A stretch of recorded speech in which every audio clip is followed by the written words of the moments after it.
There are a variety of different ways that you could approach the question of the future of finance.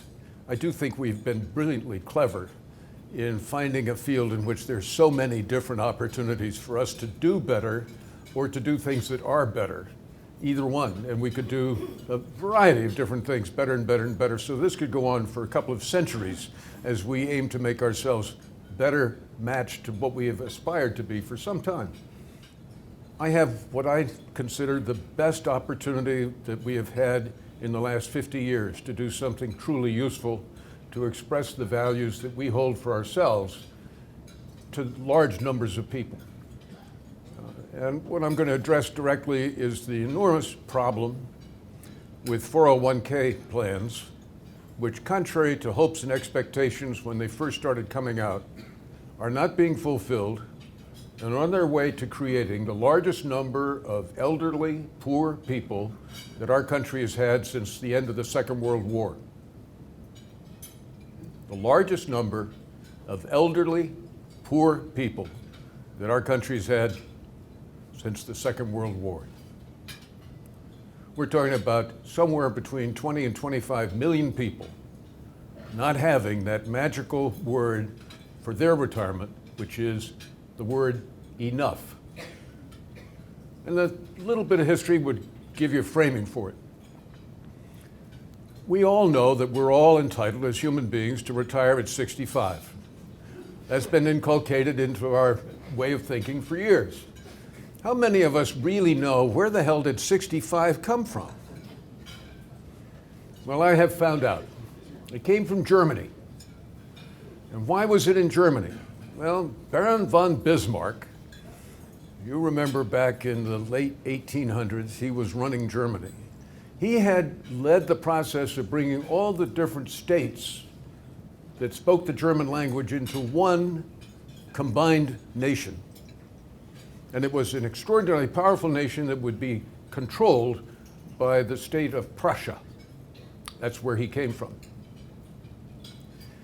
And he wanted to signal to the community that this was a hell of a good idea.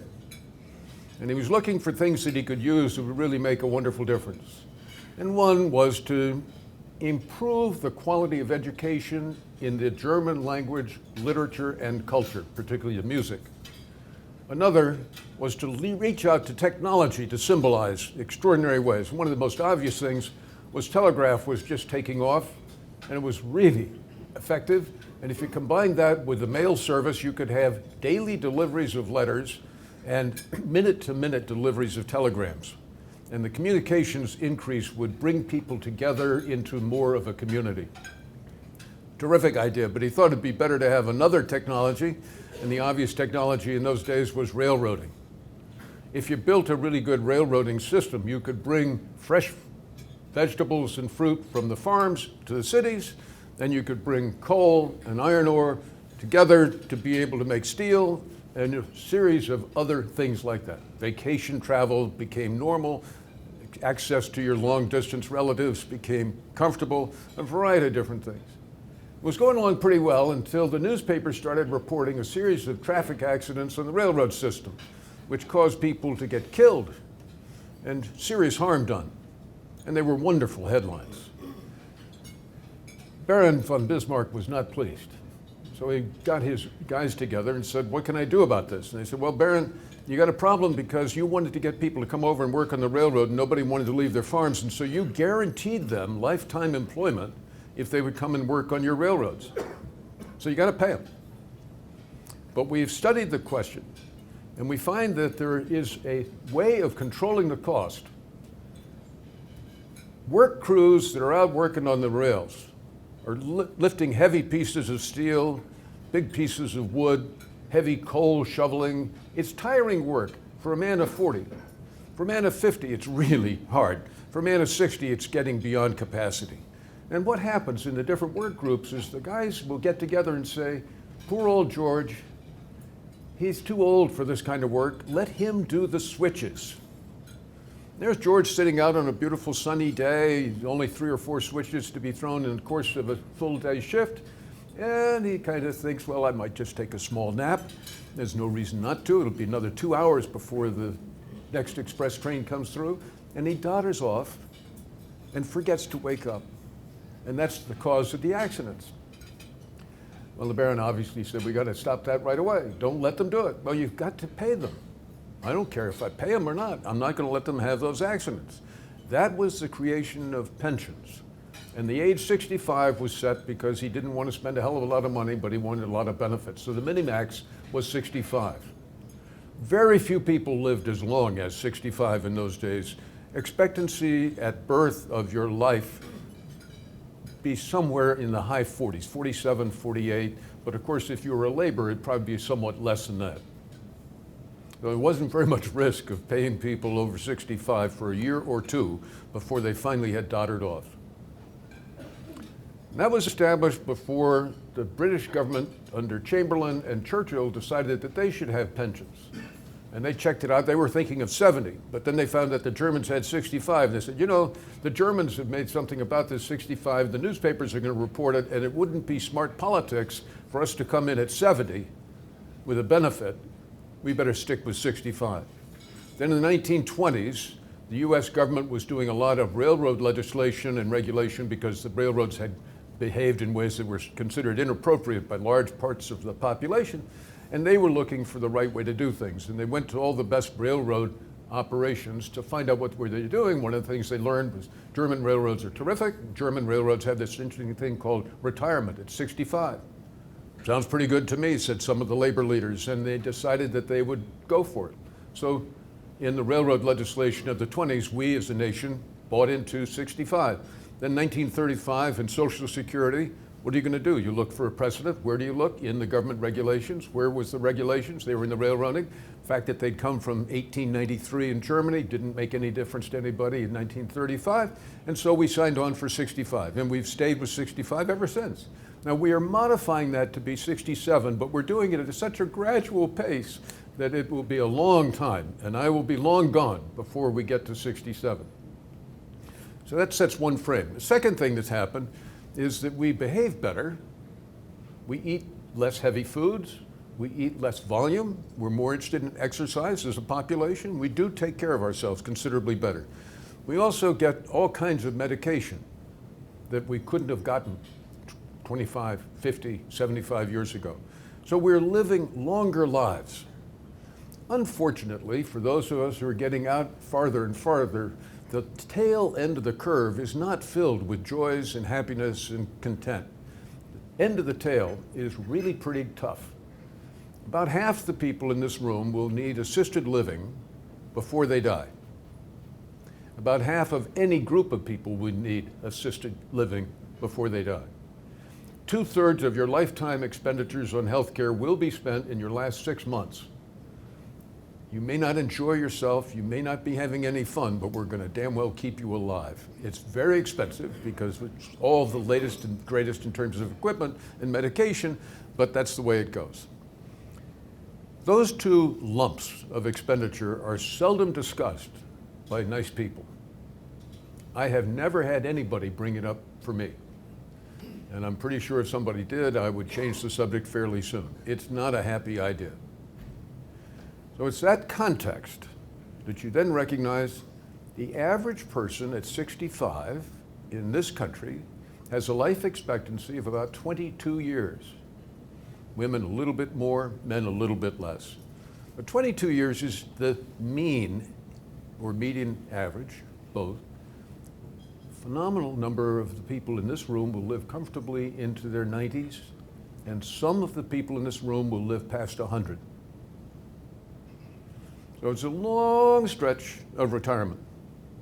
And as people think about it, they usually think about it the way the advertising suggests we ought to think about it. You may remember the ads of a very attractive middle-aged couple looking forward to spending some time with us when we are in our late years, playing tennis, playing golf, or other recreational activities in those warmer climates where you don't ever have to worry about ice and snow or cold weather. We're all going to go down to Florida and have a hell of a lot of fun with all those nice young people. That's sort of the general expectation. Let me share with you some of the hard-hitting fact of it. that have led me to be deeply concerned about this reality. The average person, median average, half the population is below this number, another half is above this number. Most of the people in this room are way above this number. But as a society, half of our people are below this number. They are in a 401k plan. They are 65, or when they get to be 65. And they will look at you and say, Charlie, I never in my wildest dreams, when I was a young guy, thought I would ever have this much money in my own name. I've got in my own name, my 401k or IRA, because I may have switched over, I've got 110,000 smackers. And am I going to have a wonderful time in retirement, because that's so damn much money.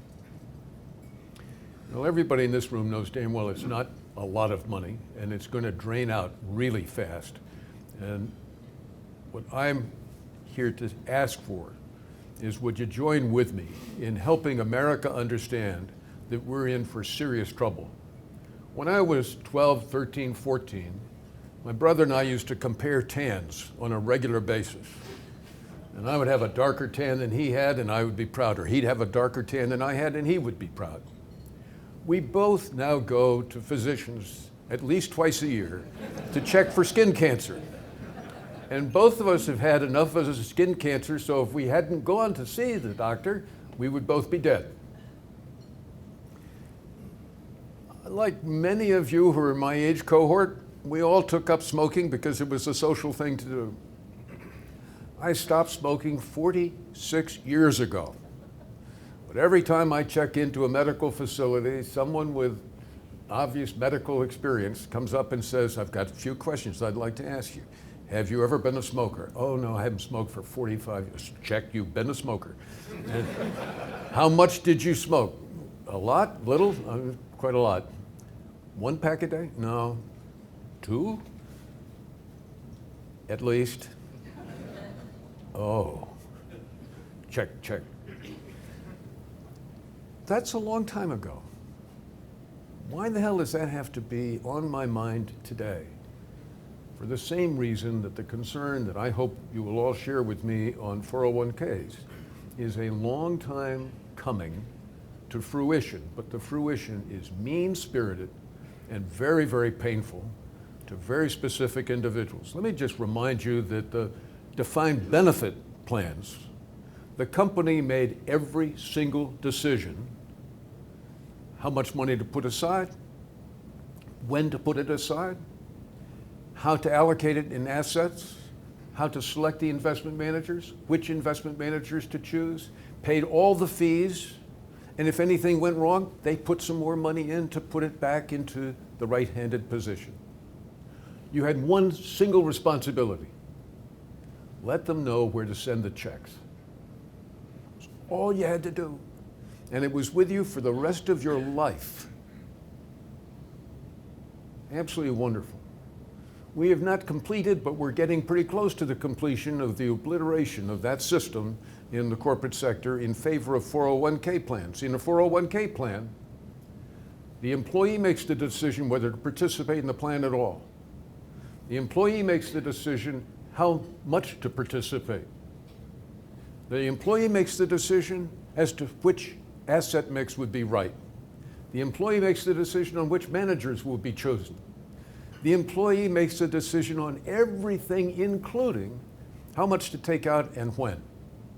Now, part of that is borrowing, but the big one is how much do you take as distributions and when.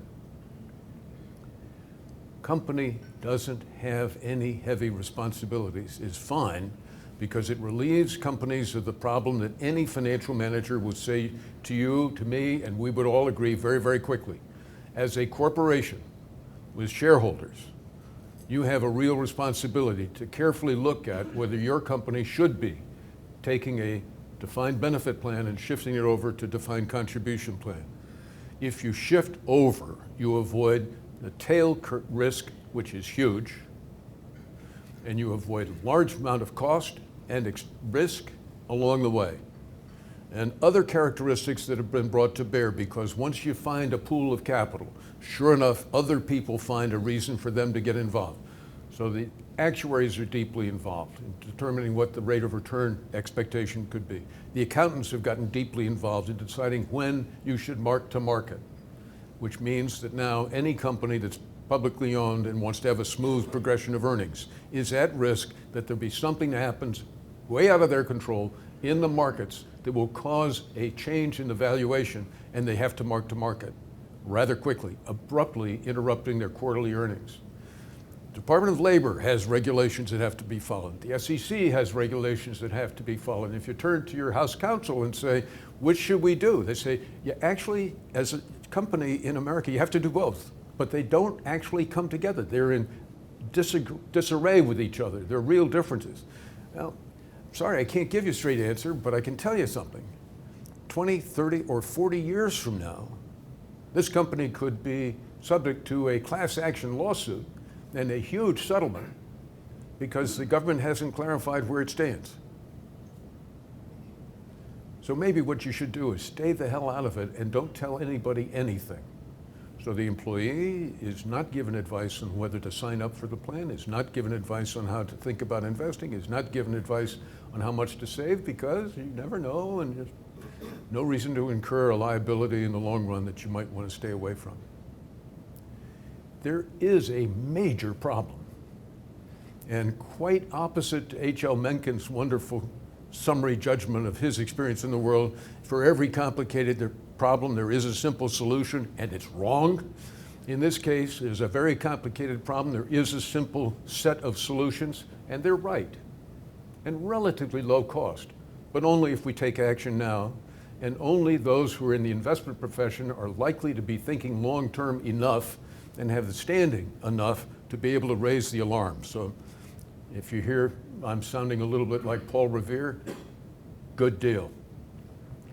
What we could do is teach everybody what is the difference in Social Security payouts between someone who retires at 62 and someone who stays at work until 70. Think about what you think the difference might be. When I ask my friends in New York, Boston, they usually will answer verbally, it's got to be a lot. And then if I say, no, give me a number, they usually say, well, I'll bet it's more than 20%, maybe 25, maybe even 30, could be 35%, Charlie, it's a lot. The actual number is your year by year by year payout from Social Security would be larger by 76%. That's a big delta. That 76% is guaranteed for life and is protected from inflation, which makes it even more wonderful than it sounds.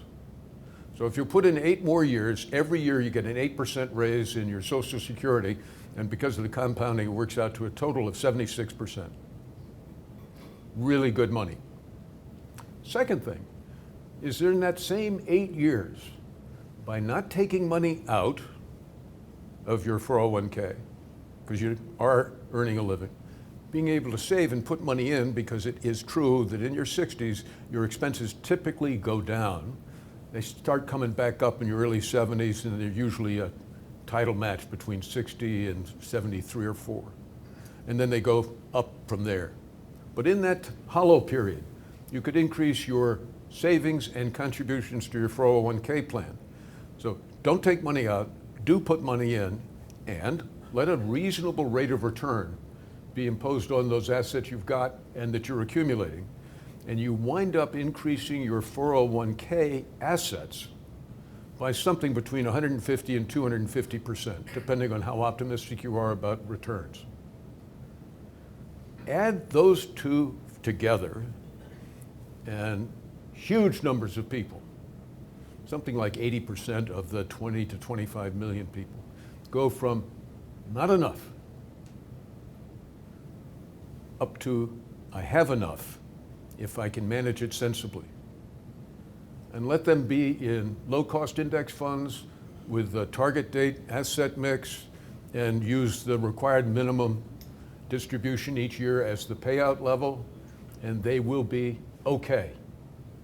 And most of that is an educational issue. Most of that is a freedom of choice, because every time you say, company, you're automatically in the plan, you're automatically large enough contribution to meet the match, you're automatically on the escalation of every time you get a raise, 1/4 or 1/3, your choice, will go into increasing your savings rate. And you'll go into index funds that are automatically invested in a portfolio that's made sense for your age cohort, and so on and so on. Put all those things together as best practices, and they are being done by the companies that are following best practices now, with an opt-out at every case to avoid getting antagonism for people who have strong views that you can't over-regulate Americans. So that anybody who doesn't want any of those things can say, I just don't want it, it's not me, it doesn't apply to me, it's wrong for me, fine. But everybody else gets the blue plate special. We would have solved a major problem. If we wait another decade, it'll be harder to solve that problem because it'll be more costly and more disruptive. If we wait 2 decades, at which time it'll become pretty damned obvious as a serious problem, it'll be really costly in emotion and in expense and in changes of behavior to solve the problem. But if we get started at it now, modest cost, everybody paying something, we'll be able to put that problem away from us and behind us. And if we don't, I think we'll be very unhappy with the consequences. And since the people that know the most about the factors that are important are the investment professionals who are used to thinking long-term and understand what compounding really is all about, and understand the value of saving, and understand the value of sensible investing, if the profession would rise and say, this is something that's important to us because it's important to the country that we serve, I think we would all be proud and pleased. And if we don't, I do not think we'll be proud, and I do not think we'll be pleased. So I hope that you will say to yourselves, God damn, that's a real problem. I wish I'm going to do something about it, because we can do something about it. Do it easily. Congress is looking for leadership from the profession. Corporations are looking for leadership. Lots of people are looking for leadership. And right now, it is not an urgent issue, because when I was 15, 16, and 17, I didn't have to worry about skin cancer, because I was only 15, 16, and 17. When I was in my 30s, I really didn't have to worry about skin cancer. But if I hadn't gone to a dermatologist and been told, I was asked, this is an interesting question. There's a beautiful woman from Poland who had studied in medical school and had done an advanced degree at Yale. And she said, are you busy this week? And I said, I am really, really busy this week. She said, okay, beginning of next week, are you busy? I said, yeah, I'm going to have a prostate operation. She said, no, you're not. I said, ma'am, I've been told by Memorial Sloan Kettering that that's when I'm scheduled. I'm going to do what they say. She said, you actually have to go somewhere else that day, and I'm going to have you with a surgeon that I happen to know is really good, and he will take care of you Monday, first time. I did an operation that I still have 6 years later. I still have to go getting double checked to be sure the cancer's actually been removed. We don't need to get to that kind of difficulty. We don't need to have that kind of pain and anguish. We can act on it now when it's really easy. But only if we rise up and say, let's do it. So thank you for listening, and I hope that you decide this is something that you would like to put your shoulder to the wheel on. So I'd be delighted to answer questions. If you really want heavy-handed answers to heavy-handed questions, let's do it afterwards. I'll wait side by, but. Yes, Charley. What about some of the countries out there that are doing things like Australia, where they have a mandatory national 401k type of plan with theirs? There are 2 countries that are doing something, 3 countries that are doing something about it. One is Singapore. Small, but they really run a tight ship. One is Australia, and one is Chile. And all 3 are terribly glad that they're doing what they're doing. In the main, they've really addressed the problem, and they found that the populations in those 3 countries are quite comfortable with, yeah, it's serious-minded saving, but they're very comfortable that we are saving for ourselves, and we're going to make our lives whole better than they otherwise would be.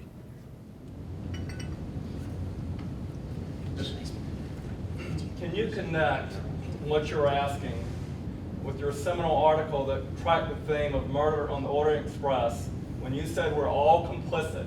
You said investment managers are complicit, consultants are complicit, the investment committee is complicit, and so is the client. And if I would really reduce your article to one phrase, and it was a great piece, it said, we sell numbers. That's what we do.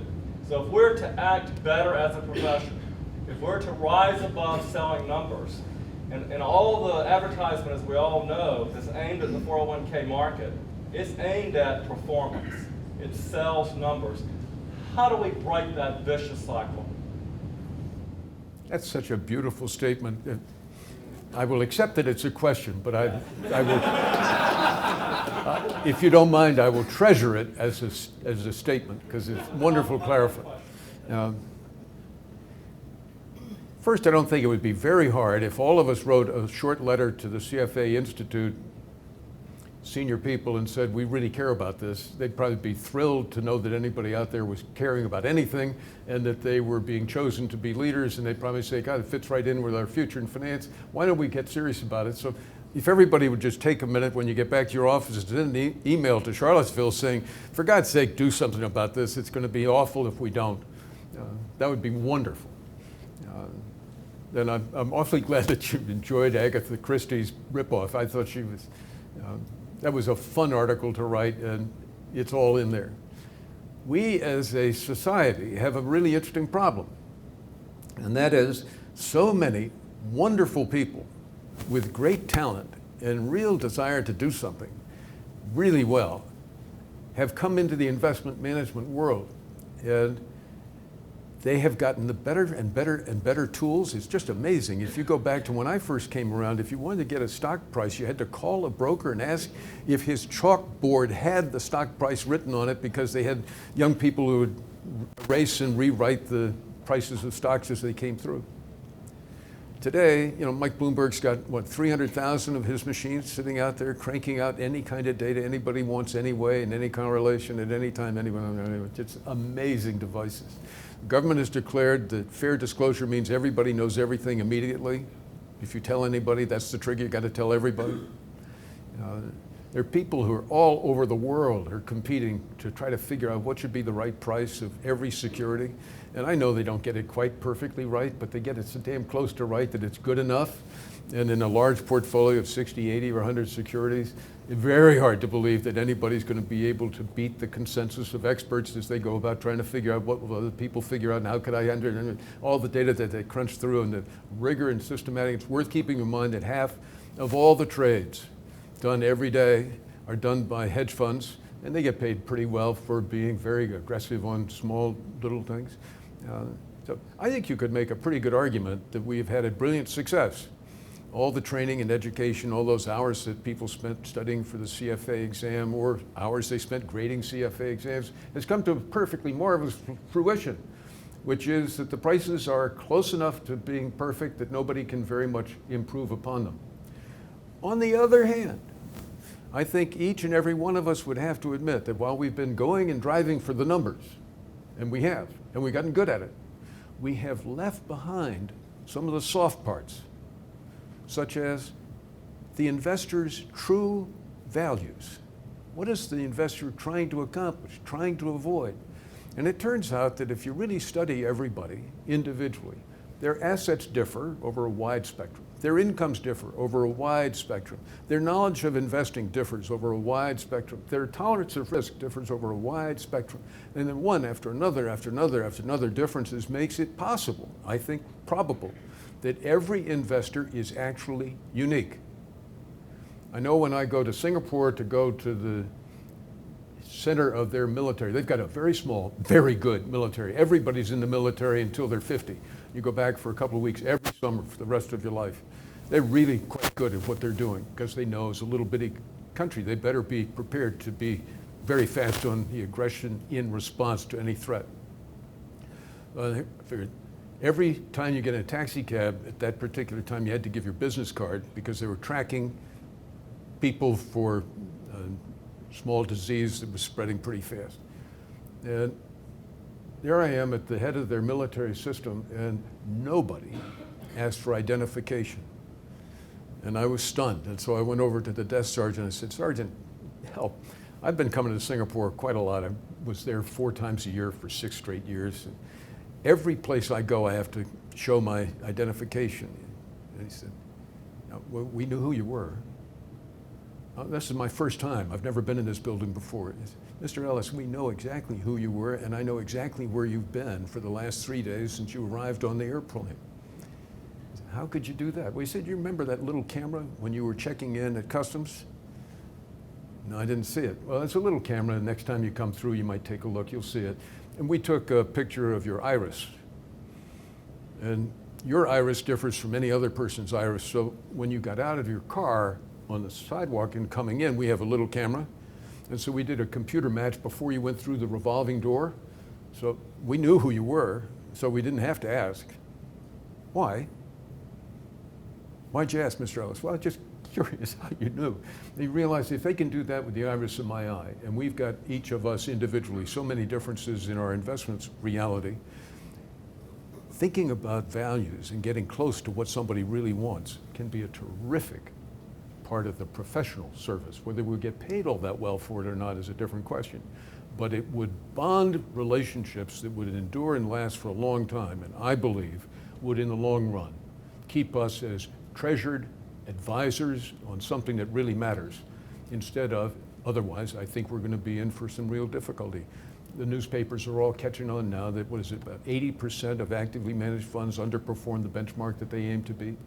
And it spreads all over the place. You go to Australia and you think, it can't be in Australia, a little bitty country like that. Sorry, they have about the same rate of shortfall in their actively managed, and it's because the people doing active management are so damn good that when you take away the fees, it's impossible for very many to do well in any time period. It gets worse and worse the longer you make the time period. So I look for something else that we could enhance our relationships, and I believe really understanding what individuals are looking for is the best thing that could ever happen to those individuals and to us as a profession, because it would put us right back again as being truly value added and therefore needed. In the back of the room, wonderful question, beautifully articulated. I do believe we can answer most of that question by following best practices on the accumulation side. We don't have any pattern other than the government's required minimum distribution as a best practice on distribution after you've retired, which is a very important part of the total equation. I think the sadness of it all is that the whole idea was first brought forward during a very strong bull market that had been going on long enough so most people had forgotten. And there are very few people who are outside of the investment business that didn't understand that, very few people outside the investment business who would have really understood that the main reason for that bull market is we'd gone from Paul Volcker's stopping inflation by getting us up to 14% interest rates, and then gradually those interest rates coming down, reflecting higher and higher bond prices and also obviously higher and higher stock prices. So there's a wonderful environment for many people to think this is going to work out beautifully. And I think most of the companies that got their minds around the idea of going 401k had that as a very important part of their thinking. Last decade, the lost decade, makes it really hard to believe that sort of thing today, but the momentum is now so strong, and the desire to get away from the regulatory thunderbolts, one, and the cost is another. I don't see any way of stopping it now that it's become, quote unquote, you remember when we were teenagers, Mom, all the other kids do it. And I think there's a lot of that going on now, and that the other factor that's really part of reality is when, if you go back 50 years ago, most people got a job with the company and stayed with the company for a career. And companies had a loyalty down and employees had a loyalty up that was really remarkable. That has changed. And it's now very common for young people in our society to have 2 or 3 or 4 jobs before they reach 30. And they have no reason to expect that they're going to have longer wavelength relationships with their employers. And so there's been less and less and less, and now very little in the way of loyalty up or loyalty down. Advisors who are focused on benchmarks versus advisors who are focused on needs can add value. But in your example of the solution to this problem, and in this case when you're working with clients, I don't know what your experience has been, but asking clients to do something and actually getting clients to do something are two different things. So how do we, first of all, I think that we suffer from a lack of trust with our clients because of what happened in '08, the past 5 years. And then I think changing this direction, I mean, clients are very clever in determining whether they think this is in their best interest and deciding what to do on their own. Do you have any guidelines as to how do we get first past the trust issue and then towards the clients actually listen to what we recommend? Let me come back to trust issue last, because I personally make resolutions from time to time just by myself. I can't tell you how many times I've thought it'd be a good idea to learn how to speak Spanish, but I still don't know how to speak Spanish. There are some decisions I've made, this would be good for you, and I've actually fulfilled them, but there's a larger number, in all fairness, that I've decided that would be a good idea, I'd like to do that I haven't actually gotten around. So I don't think it's just the relationship between an advisor and an investor. I think it's the human condition, that we do have aspirations to be better than we actually are good at fulfilling. So I wouldn't be grumpy towards people who didn't do it. I do just because I believe in this stuff so deeply. I've got a standing proposition. Anyone who's in the Yale family, I live in New Haven, so it's pretty convenient, is willing to share with me all their factual information and come for at least 2 hours, probably 3 hours on a weekend, I will work with them on figuring out what they should be doing. And so far, every time I've sat down with an individual, we've been able to come to terms on really worthwhile decisions they should make, probably should have made years ago, but make them now, that would make a real difference. And we shake hands, and then I usually have to call them and say, don't you think we ought to get together again, because you haven't actually implemented that decision you and I both agreed was such a good idea. That's to me just human condition, and we're going to have that for a long, long time. Now back to values, and I'm going to embarrass a dear friend by saying, those of you who know her will recognize right away, Hazel is all about values and caring and consideration, and there isn't a person in this room who wouldn't be quite comfortable having all of their relatives and all of their neighbors being advised on their investments in financial matters by Hazel Sanger. And you know why? It's because it comes from her childhood training, I'm sure, and she's been that way ever since she was a young woman, and it's interior. And those of us who are privileged to be in this profession should be getting as much help as we can get towards remembering that's where the really deep satisfactions are, that's where the ultimate fun is, and that's where you know damn well you can help other people quite a great deal. So I'm so glad you focused the attention on that specific, because that is the centrality, and in the future, because we're not going to be able to do thunderbolts on the investment performance on the portfolios because the competition is so wonderful and the prices have been set so reasonably sensibly. If we don't pay a lot of attention to this dimension, which the clients all care mostly about, individuals in particular, but even institutions, once they realize how much it can be changing their way of thinking about their problem. If we don't address that qualitative dimension, the soft stuff, then we're going to have a really serious problem with the hard stuff. I don't mean hard in difficulty, I mean hard in terms of specific numbers. And I don't mean soft in terms of difficulty. Trying to get a really good understanding is not any easier than trying to figure out the stock price of a privately held company. Yes, sir. It seems like we're really far apart on 401ks and IRAs and SEPs. I know there's been some talk about a lifetime savings account, but a SEP you can save like $50,000, and an IRA you can save like $5,000, and 401k you can save like $18,000. And it seemed like the government could step in and say, save 25% of your income if you want to, and deduct that, and we'll give you a credit of some sort, and detach that from the whole company idea, and just say, the retirement savings is in your hands. We're going to raise these limits a lot higher. I know it's probably not good for taxes, but it seems like if we move toward that type of system, we can get a lot more people saving a lot more money. This is a very interesting country, filled with people who believe that individuals should make all those decisions themselves. And when pension funds were set up by corporations, it was understood by the government that it's really important to have this all done through the private sector. And therefore, we now, as a nation, we spend $162 billion every year on tax incentives for companies and other employers to provide retirement system. $162 billion every year we're spending to encourage people to do the right thing, and we're not requiring the behavior that would lead to the right thing.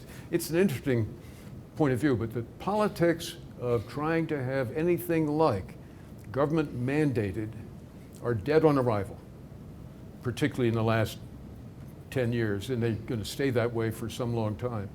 It just isn't going to happen. So if we try to come up against that, we will confront and we'll be asking to lose. If we come at it a different way, I think we've got a great chance to be successful. In the back?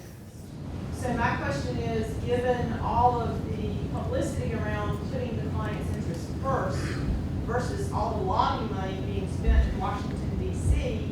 to avoid being held to that standard, how would you address that?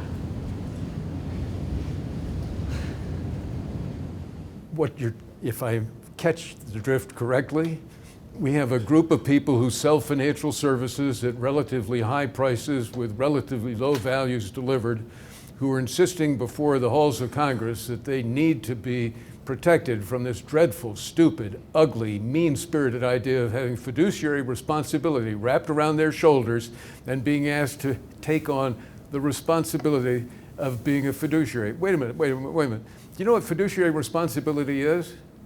Put the client's interest ahead of your own, full stop. How can anybody be damned opposed to putting the client's interest first? Easy. People who are making pretty good incomes doing something that they're not proud of. How can they possibly have appeals to Congress and get press coverage that they're really being unfairly treated? Easy. They care to protect their financial deal, and so they are collecting a fair amount of money, and they vote in a carefully designed way to be sure to protect. And wouldn't it be wonderful if the professional association would say, balderdash, this is not professional, this is mean-spirited, bad people doing something they should be ashamed of. Their mothers and fathers should be embarrassed if they knew what's going on. This is terrible. And fought against it, ridicule it, make it into a standing joke. Hazel has asked with a very graceful way, the question is, well, what do you think's really going to happen, since it's pretty obvious something ought to be done? If you ask me as a betting man, I would bet nothing will be done. And nothing will be done for probably about 20 years. And then there will be a tremendous political, social agita and anxiety and upset that something wasn't done long ago. And then finally, ultimately, something will be done probably under some real pressure and probably therefore not particularly gracefully or skillfully. And it's not because I'm unhappy about America. I do believe in democracy, and I know what Mr. Churchill said about democracy, and I thought he was right then. I think he's right today. We make lots of mistakes, but this is one that's so easy. It's like standing on the golf green and you've got a 2-inch putt and putting the ball away from the hole. I mean, you got to really work hard to screw this one up. This is really easy problem to solve, and it's really easy to see that it's a big problem. Now, I've got a problem, and I know how to solve it. Most of you plan to be home back to your work before now. Most of you have stayed longer than you intended to. I've had a wonderful time being with you. I had a good time last night. I had a good time today, and I look forward to my 4th return to the Atlanta Society because you guys are great fun to be with. Thank you.